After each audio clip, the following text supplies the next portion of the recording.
What's up, everyone, and welcome to another edition of DSP's Inbox. I'm actually doing it a little bit different this time. I'm actually going to run a stopwatch on my phone so that I don't go over, because the past couple of times I've been making videos, I keep forgetting that my camera has a 30-minute time limit and it keeps ending abruptly. So I'll be keeping an eye on that over the next 30 minutes or so. We have lots of questions to cover. In fact, I want to announce that this is going to be the very last episode of DSP Inbox where we're going to use email as a way to submit your questions, and there's two reasons for that. The first reason is it's getting crazily out of hand. I had 3,113 emails in the past 2 weeks, and I had to sift through them to try to find legitimate questions. It took me over an hour today to do it, which is why here I am in the afternoon. I haven't even put up any videos today. It's been taking me forever to even get this done. And I finally did sift through and get some really good ones. Today's going to be a little bit, the questions are going to be a little bit longer, meaning what they're saying and asking is a little bit longer, but it's actually, they're better questions, I think, than the past couple of weeks. But the second reason that we're going to stop using email is because I have a website now, TheKingOfHateHD.com, and there's absolutely no reason to use an email submission base when everyone can just jump on the website, register, and submit their questions that way, and it'll be a lot easier for me to take control of.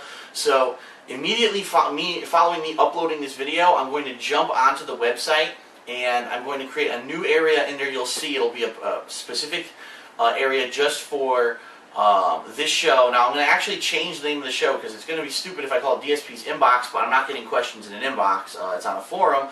I'm going to call it Ask the King.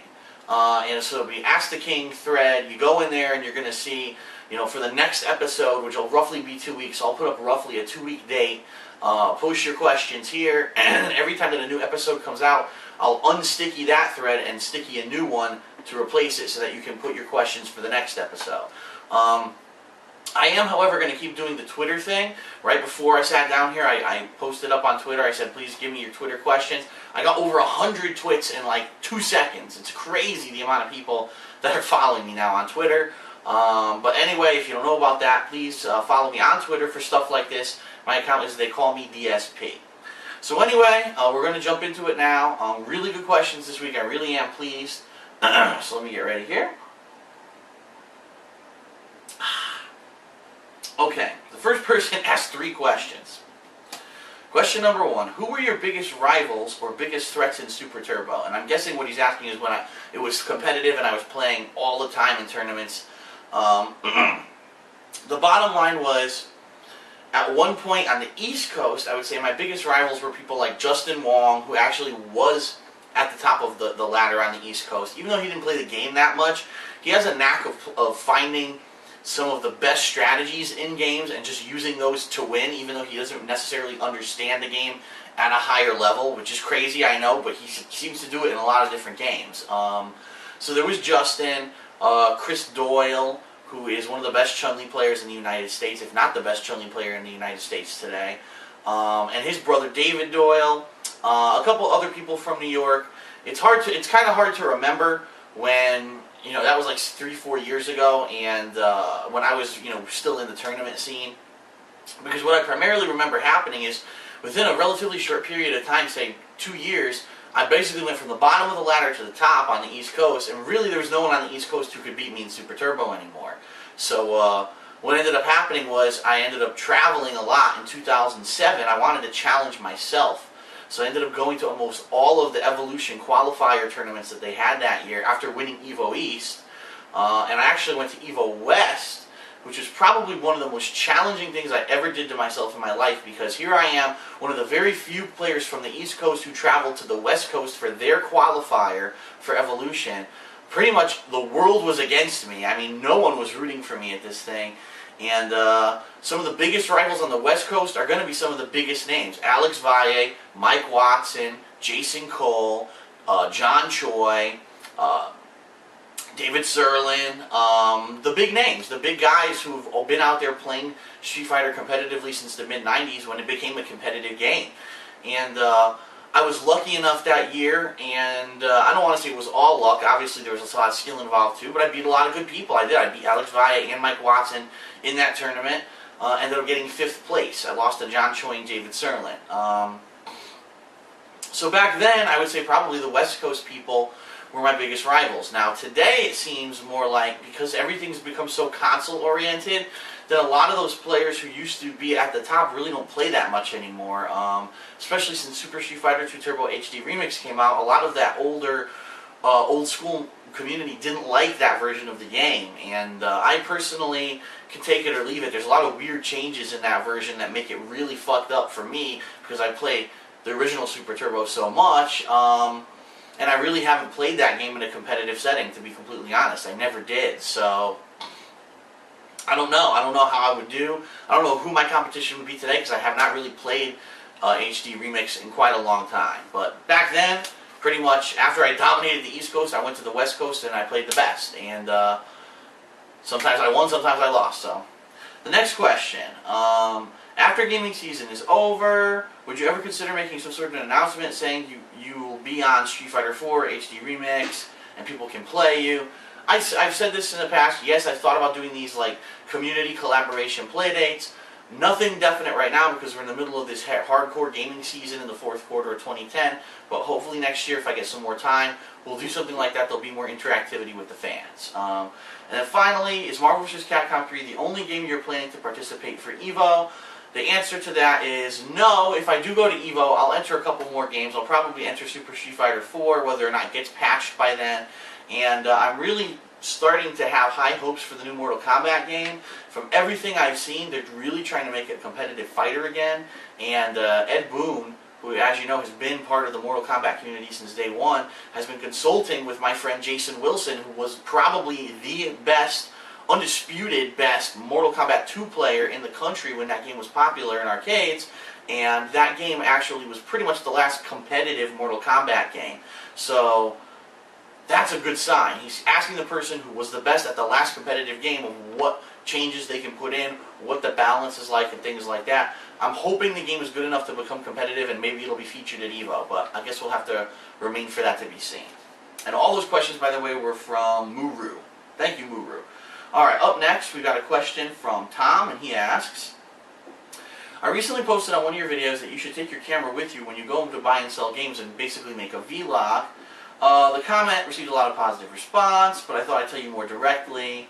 And I'm just going to sum up his question. Would you ever consider taking your camera around with you on a daily basis when you do stuff? And, you know, what would you think to film and stuff like that? And what would you consider doing that? And unfortunately, the answer to that is no. And the reason is, there's two reasons. Number one is obviously privacy issues. When you put yourself out there like that, people might say, oh, I know where that store is, or I know where that is, and you might end up with these crazy people trying to stalk you, which is the inevitability of having some kind of popularity somewhere. And the second is that a lot of these places do not allow filming. Actually, if you look back last year on my Dark Side Phil channel when Modern Warfare 2 came out and they had their premiere launch event at the GameStop in my local mall, at first the security had told me to put the camera away. I said, wait a minute. I know everyone who works at this store. They asked me to come and film this for YouTube to promote their store. Then they went and talked to the management at the store, and the store said, okay, we'll let them do it.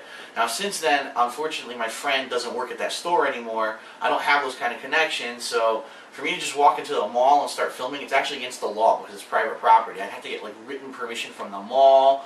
And honestly, it's not going to be worth it, so no, I'm never going to be able to do just like walking around filming kind of stuff. If I'm on vacation or something like that, that's different. You can kind of say, oh, I'm a tourist, I'm passing it off as that. But besides that, there's really no opportunity for me to do like an open world kind of a vlog like that with everything that I do, unfortunately. Alright, doing good on time so far. It's about 10 minutes in. Alright, the next question is a long one, so bear with me. But it's a good one. This one is from Paul Tamburo. He says, good luck pronouncing that. I don't know why he thinks that's not a difficult name to pronounce. He says, hello DSP. After watching your last DSP Inbox episode and hearing your response to the ridiculous plagiarism question, it was pretty ridiculous, I was wondering whether, considering you said that you're a fan of thatguywiththeglasses.com, would you consider working with them? It is well documented that they are a well-earning website.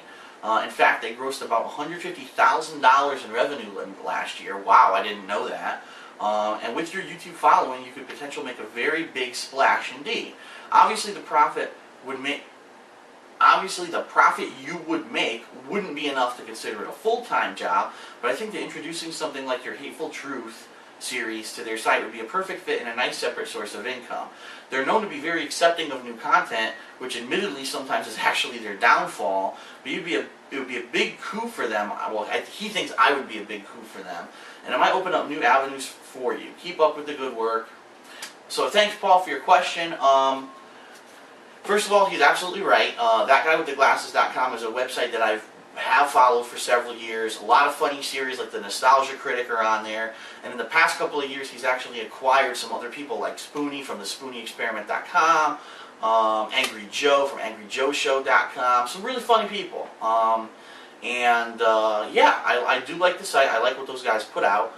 But he's absolutely right. At the same time, there's been some other things on there, and I'm like, this is really questionable. It's not really entertaining. I'm wondering why they signed these people up.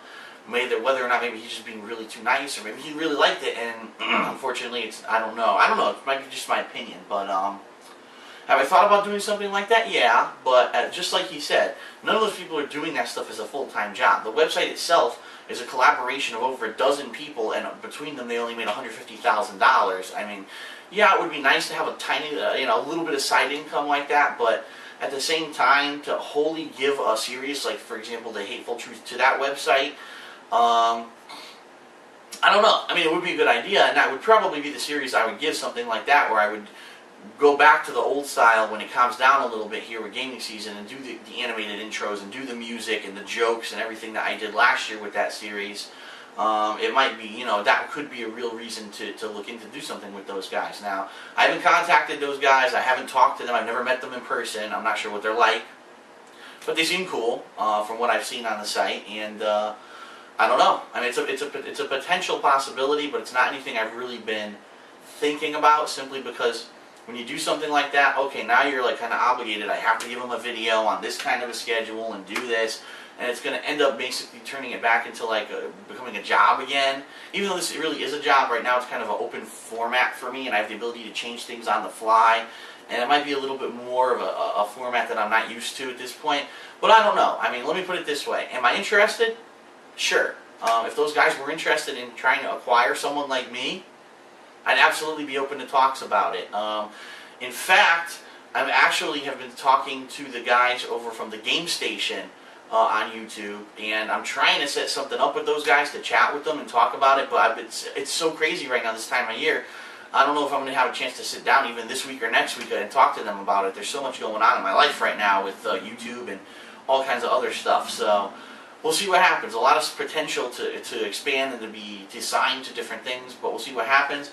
But hey, if those guys from That Guy with the Glasses are interested, send them my way. I don't know. I don't talk to them or anything, but like I said, I haven't really had time to branch out and look for those kind of opportunities. I've been right now just focusing on what I'm doing because everyone seems to like it and everyone seems to be participating. So, like I said, these questions are a lot longer, but they're really good.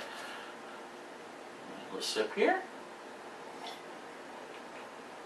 And we'll check on time. Still doing good, about 15 minutes. Okay. Next question. Hi Phil. They recently announced that Duke Nukem Forever will be released on the PS3, 360, and PC next year. It's about damn time that this game came out. If you're not familiar with Duke Nukem Forever, this game, well, basically, Duke Nukem 3D was released in the 90s, and it was released around the same time as Doom and some of the other popular 3D games per se, before they really had polygons in them, but they had that 3D perspective. And it was extremely popular because the game had irreverent behavior. The main character was this badass dude who swore and had these catchphrases. The weapons were off the wall. You had like a shrink ray, you had a freeze ray. I mean, just crazy stuff. And it was a really enjoyable game. And then this company, 3D Realms, made a shit ton of money on it. And they basically screwed themselves because the guys who had always been in charge of the project felt like this was their baby, and they didn't ever want to release the next Duke Nukem game until they thought it was perfect, which, as you will find out, is a huge mistake because nothing is ever perfect. Duke Nukem Forever was supposed to come out in the late 90s, then it was supposed to come out in the early 2000s, then it was supposed to come out in the mid-2000s, then it was supposed to come out in the late 2000s. Then, earlier this year in January, 3D Realms closed their doors for good and everyone got laid off. because basically the project had been in limbo for so long. They had changed the game engine something like 3 to 4 times. Every time that they felt that they were ready to finish the game, those people who were in creative control said, no, it's not good enough, we need to do this and this, and whatever they would want to redesign would make the game look outdated again by the time that it was done, so they had to start from the drawing board. So finally, Gearbox Software acquired all the properties of Duke Nukem. They looked at what was already done for the game and they said, this is outstanding. All it needs is really a little bit of an overhaul with the graphics engine, some tweaking here and there, and we can make a solid game off of this. And that's exactly what they're doing. So someone had actually asked this question, I believe last month or the month before, and I was a little bit wary about it. But now that I've been reading more about it and looking a little bit more at the footage and everything, I'm thinking that next year is going to be epic, because when that game comes out, I mean, if it lives up to the potential, if it's at least decent, I think people are going to go nuts. Because they've been waiting for this game for something like 15 years, and for it to finally come out, this could be awesome. So I am actually getting excited for it now. His attitude, his badass attitude, Duke Nukem's that is, and all the little one-liners and everything he does are just right up my alley. So let's see what happens. I'm excited, and I definitely want to get the game if it comes out next year. Okay? Next question. Hi Phil. Oh, by the way, that last question was from Lucas. Thanks, Lucas. Next question. Hey Phil, I wanted to know what your favorite game of all time on any console is. I don't have one. I mean, I'm not going to sit here and debate. I have many different games from different genres that I like. I don't have one overall favorite game. But let's get to the meat of his question. It's most likely that you won't be able to bring it to one game only, which is my next question. I think you've done some top 10s before, and he's obviously talking about my end of the year, like top 10 best games of the year and things like that. He says, but I think you should do a top 10 video segment on anything, like your top 10 favorite games, your top 10 fast food joints, top 10 girls. Oh, my number one girl was the one from 2004. No, I'm kidding. Or the top 10 shits that you've taken. You know what? I can answer that one. Whatever the last shit was is always the best. He says, and you're probably really interesting because you're so diverse. I know the top 10 videos are always viewed a lot on other channels. Is this something that you'd think to do? And that's from Adrian Goose. Thank you, Adrian. And the answer is, sure, I'd think about it. That's a good thing. That would be a great filler. Like, for example, next year, if it's slow and there's not 10 games coming out in 1 week and I need something to put up on a channel, I could do my top 5 favorite action games, or maybe my top 5 favorite movies, or stuff like that. And absolutely, I would consider doing that. That's a great idea. It's just that up to now, I haven't had a chance to do it because I was only doing this part-time. Now that it's my full-time job, we're in the middle of gaming season. But when it ends, then I'll look to do something like that. Thanks for the suggestion. We're still good on time. Wow, we can keep going here. Okay, next question. When are you going to do a DSP tries-out on the stuff that you got from Cafe Press? You said that this was something you were going to do when you got those items from Cafe Press. I know it's a busy time for you right now, but it would really be something to help show the videos are more than just about food, and that's from Charlie Fleury. Charlie, all I have to say is, oops, you're absolutely right, I forgot. I did buy a lot of stuff from Cafe Press to try to demo it for everyone, and basically talk about it and give it a rating for everyone. I completely forgot. I've actually, some of the things, like the shirt, as you see, the beer stein that I use every single day, and in fact, the mouse pad that I use every day, I've had around now for like a month, and I completely forgot to even talk about them. The bottom line is, for the most part, I really do like the quality of the things that I've been getting. The mouse pad's great. Look, it's not like one of those crappy plastic top mouse pads. It's actually a fabric top mouse pad that's colored or dyed. It's really good. It's a big mouse pad. You could either make it like this or like this, but I made them like this so that way the pictures look good. But yeah, there's a lot of different products. You can't see it above me right now, but I have a Dark Side Phil clock on my wall here. You've probably seen the clock in the kitchen, the giant one. I have not really had any complaints about any of the merchandise. The one thing that people have asked about are the shirts, and they said, gee, how are those printed? Is it just like a simple iron-on? And the answer is, it's not a simple iron-on, but it is the kind that if you're constantly washing and folding it on that, it's going to screw up the design. In fact, what I've started doing is, since I wash these, I fold them so that this does not have any creases in it, and so far it seems to have worked pretty well. So yeah, I mean, the merchandise it's good quality. And what I'll do, now that you've mentioned that, is I will do some DSP Tries It videos on those things that I've ordered to demo them for everyone. In fact, you're going to actually see my Smart Guys episode this week. One of the journals, I actually bought a journal, and that's what I'm taking notes on wrestling now when I watch the show. So you'll get it. In my videos, you get to see me use these things from time to time, but I haven't necessarily rated them. So I guess I will. That's a good point. It's a good chance for me to take these things and basically do something different with the DSP Tries It videos, and I will do that. So thank you, Charlie, for that suggestion. I think I actually have time at least for another question. Yes, I do. I have about 10 minutes left here. We'll try to get one more question answered. Okay. The next question, it's a long explanation before he gets to the meat of his question, so bear with it. Dear Phil, it seems rather odd that you're getting upset at hateful comments on your videos. I mean, you call yourself the King of Hate, after all. And he says, I don't know about you. It's not much of a surprise that the King of Hate is getting hate. I mean, that's how you got your name, right? And actually, the answer to that is, no, that's not how I got my name. It seems like that's what everyone's assuming because I am getting so much hate for what I'm doing on YouTube, but that's not how I got the name. I got the name because back in the day of, the Street Fighter community, when I was really big in that community and I was an active participant, I was throwing tournaments and doing all kinds of things, I was not afraid to open my mouth and speak out about something, even if it meant basically being hateful or not necessarily saying something that's going to make someone happy. I think people always need to hear the truth, and that's why you say the hateful truth. If it is a negative but it's truthful, I think it needs to be stated. And so a lot of people started calling me the King of Hate because I wasn't afraid to go ahead and be hateful when I needed to if it was something that I felt was truthful. So yeah, funny story. But anyway, going along with the question. As you've said, you've always had haters even back before YouTube. Except back then, you didn't let it faze you. You took the hate and made a name out of it. No, I didn't. But anyway, you became the King of Hate and basically told them to keep hating because they cannot stop you. That is true. You took the hate and turned it into hype. That is also true. Now it's kind of different. It seems to be getting to you, and rather than feeding off of the hate, you're getting really upset about it. And I'll address this in a second. It seems really out of character. What's changed from then to now? I personally think you shouldn't let it get to you. Even the haters that you have now are just giving you free publicity. If anything, you should tell them to keep it up, because each time they try to flame you, they give you free views and comments, most of which get flagged and ignored anyway. Sincerely, Adam. Good question. A little bit off base, I think, because you kind of misunderstood how I got the name the King of Hate. But to answer your question, it's not necessarily the hate or the haters that was getting to me. And I think what Adam's referring to is a couple of weeks back, I did make a little bit of an update on some of the things I was doing, especially with the TSP Tries It series. And basically saying, listen up guys, calm down, stop putting really silly comments on the videos like you're a fat fuck and you're going to die of cholesterol because all you do is eat this fast food. And I explained that that's not the case, that the DSP Tries It series is a review series, not me sitting there and eating the food series.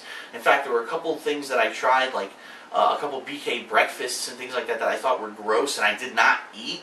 And I think people are just assuming too much. And Adam's right. In the past, back before my YouTube days, I used to take so much shit from so many people. I used to get called a scrub. You're no good at Street Fighter. You're no good at life. You're a loser. You're this. You're that. And I took so much. I was pretty much the most hated gamer in the Street Fighter community. And to be completely honest, I probably still am. If I ever were to go back and try to really rejoin that community, I get the feeling that a lot of the old idiots would come out of the woodwork to try to shit on me again because they're jealous. But that's life. There's always going to be haters. There's always going to be jealous people. So, why did I react a little bit differently in those videos? So the answer is because it's one thing to just say you suck at a game or whatever. You can brush that off and use it as motivation. But right now what I'm trying to do is take this YouTube thing and turn it into my full-time job. And the only way I'm going to do that is if people understand what I'm doing and why I'm doing it and what the purpose of the videos are. So when I'm doing a series like DSP Tries It, and it's a review series where I'm trying to review things that have been in commercials that people are asking me about, and the majority of it just happens to be food because that's the most pertinent thing that you see when you watch TV. You see all these retarded ads for buy the new Subway breakfast or buy the new, salad at Wendy's, all this crazy stuff. And you're like, really? Who would buy breakfast at Subway? I wonder if that's even any good. I want to answer those questions for people. So when you see people who are completely off base and put hateful comments up like, you should stop what you're doing now and get a full-time job immediately, and you're going to become fat and die of cholesterol because all you do is eat this disgusting food, and it's completely false information. It's misinformation. It's lies. It has nothing to do with the actual content of the video. I have to speak out. And the reason is, in the past, if there was misinformation, who cares? It's about Street Fighter. It's not a big deal. But now this is my life. This is what I'm trying to do as a job. And if people are getting the wrong information on what exactly this is and why I'm doing it, they're going to look and say, wow, here's a guy who lost his job. Now all he does is eat fast food. I don't want to watch that guy. He's not interesting to me. And they'll tune out and they'll never watch again. And when you see videos covering those kind of comments from idiots, which is basically what they are, they're morons who don't do the research or don't understand, and they just either hate me, or they're those people who just, they have to type before they think. I have to speak out against it, because I don't want people to get the wrong impression and misunderstand what I'm doing on YouTube and why I'm doing it. So, did it get to me a little bit? Yeah, I admit it did. And he makes a good point, Adam. You know, I should basically take everything with a grain of salt and understand that maybe a lot of it was just plain hate and people hating on me rather than people misunderstanding. But at the same time, I had to address it because I had to take the people who honestly were watching those for the first time and explain to them what was really going on. So I hope that did happen. From what I'm getting, I am still getting actually a lot of positive feedback on that series, and so I'm going to keep doing it. It won't necessarily always be food, although it seems like more often than not, yes, it is still being food. But now I've got ideas, like maybe I'll do DSP tries it on the shirts that I bought and things like that. It could be a little bit different. So, alright, I think that answers that question. I think that's it for time.